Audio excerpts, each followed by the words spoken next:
Hi, today I would like to show you how you can change your keyboard theme on CUBOT X30. Firstly, go into Settings. Now scroll all the way down and choose System. Then Languages and Input, Virtual Keyboard and keyboard that you're using, in my case Gbird. Pick Theme, and over here you can tap on Show More to see all available options.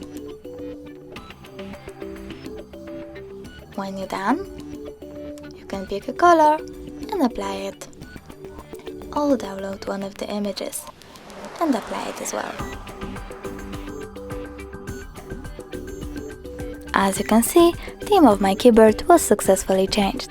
Thanks so much for watching. If you enjoyed this video, smash that like button, comment and subscribe. Bye!